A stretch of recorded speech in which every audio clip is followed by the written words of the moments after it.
Good evening friends. UPSC prime time पर आप सभी लोगों का स्वागत है। आज से हम लोग एक नया कार्यक्रम स्टार्ट कर रहे हैं। इस प्राइम टाइम पर हमारी पूरी कोशिश होगी कि यूपीएससी में या स्टेट पीएससी में प्रीलिम्स और मेंस में जो क्वेश्चन पूछे जाते हैं हम लोग उस पर ध्यान दें, डिस्कस करें, ताकि वो आपके एग्जाम के लिए कहीं ना कहीं बहुत ही उपयोगी हो। तो आज हमारा यूपीएससी प्राइम टाइम का पहला एपिसोड है। आइए हम लोग स्टार्ट करते हैं। आज हम लोग बात करेंगे जो अमेरिकी अभी नवनिर्वाचित राष्ट्रपति हैं डोनाल्ड ट्रम्प जी, और उनकी जो नीतियां हैं, उनकी नीतियां भारत को कितना लाभ या हानि पहुंचाएंगी आर्थिक स्तर पर, आज हम लोग उस पर चर्चा करते हैं। तो फिर आइए हम लोग शुरू करते हैं। इसमें कोई संशय नहीं कि डोनाल्ड ट्रम्प इस बार कहीं अधिक ताकतवर राष्ट्रपति साबित होने वाले हैं। उनकी नई आर्थिक रणनीति में जहां समृद्ध अमेरिका के सपने को साकार करने के लिए आयात शुल्कों को बढ़ावा शामिल है, वहीं अमेरिका को चुनौती दे रहे चीन के आर्थिक दबदबे को कारोबारी प्रतिबंधों और ऊंचे शुल्कों से नियंत्रित करना भी। ट्रंप ने सबसे पहले चीन, कनाडा, मेक्सिको सहित उन शीर्ष 5-6 देशों पर ऊंचे आयात शुल्क लगाने का संकेत दिया है, जिनके साथ अमेरिका का व्यापार घाटा सर्वाधिक है। चूंकि ट्रंप ने भारत को भी कुछ उत्पादों के लिए अधिक आयात शुल्क वाला देश कहा है, ऐसे में भारत द्वारा कुछ उत्पादों से शुल्क घटाने से उसे अमेरिका में निर्यात के अधिक मौके प्राप्त हो सकते हैं।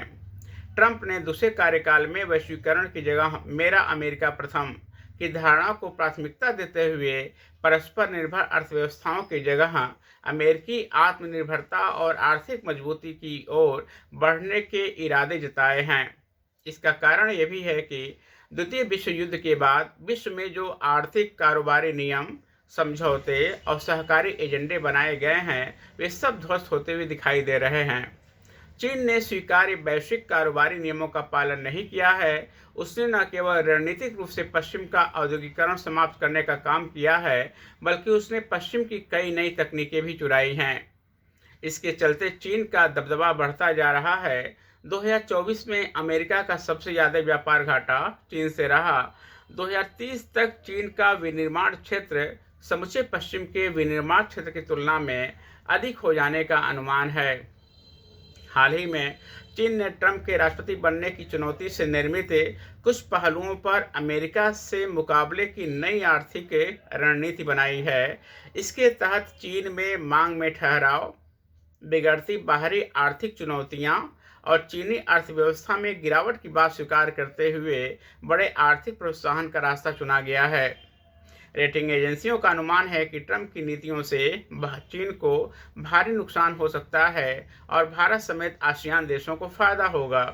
मूडीज रेटिंग्स का कहना है कि अमेरिका चीन के बढ़ते तनाव और रणनीतिक क्षेत्रों में संभावित निवेश प्रतिबंधों के कारण भारत और अन्य एशियाई देशों को लाभ मिल सकता है।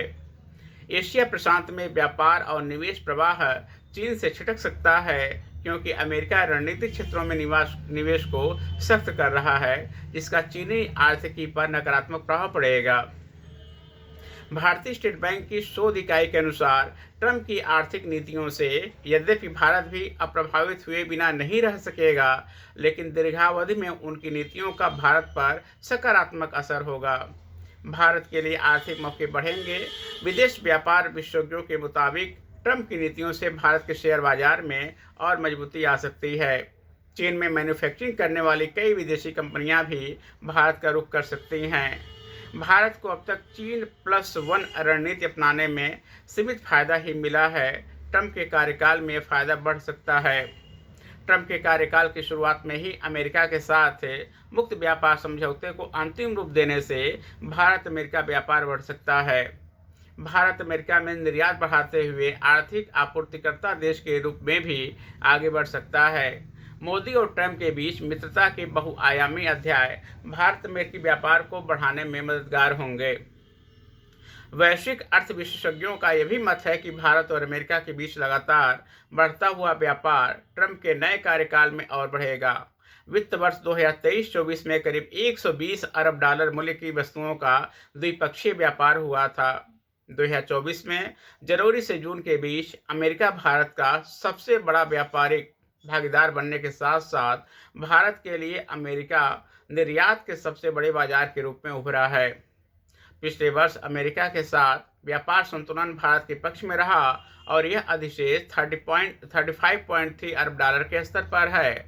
ट्रंप के पिछले शासनकाल में भारत चीन के खिलाफ शक्ति का फायदा नहीं उठा सका था। ऐसे में अब भारत को ऐसी बहुआयामी रणनीति पर आगे बढ़ना होगा जिससे एक ओर अमेरिका में निर्यात बढ़ सके, वहीं दूसरी ओर वैश्विक निर्यात में भी बढ़त मिले। जिन क्षेत्रों में चीन अमेरिका को प्रमुखता से निर्यात करता है, उनमें से कई क्षेत्रों में भारत अपना निर्यात सरलता से बढ़ा सकता है। इनमें इलेक्ट्रॉनिक्स, इलेक्ट्रिकल उपकरण, mobile phone, footwear, textile, furniture, घर के सजावटी सामान, वाहनों के कलपुर्जे, खिलौने और रसायन आदि शामिल हैं। भारतीय निर्यातकों की अमेरिकी बाजार में पहुंच बढ़ाने के लिए निर्यातकों द्वारा सुझाई गई मार्केटिंग योजना को मंजूरी देना भी लाभप्रद होगा। इससे निर्यातकों को अमेरिका में निर्यात योग्य नए उभरते क्षेत्र की संभावनाओं का दोहन करने में मदद मिलेगी। आशा है कि ट्रंप के द्वारा जो नई आर्थिक इबारत लिखी जाएगी, उससे भारत अमेरिका के आर्थिक रिश्तों को नई ऊंचाई मिलेगी। अमेरिका के साथ मजबूत आर्थिक रिश्ते भारत को 2047 तक विकसित देश बनाने के लक्ष्य को पूरा करने में भी मददगार साबित हो सकते हैं। ये रहा आज का प्राइम टाइम, और कल से हमारी कोशिश होगी कि थोड़ा सा इस एपिसोड को हम लोग और लंबा करें, ताकि आपका जो यूपीएससी में पीटी और मेंस में जो भी करंट अफेयर्स के क्वेश्चन होते हैं, उसमें अधिकतम आपको मदद मिल सके। Thank you.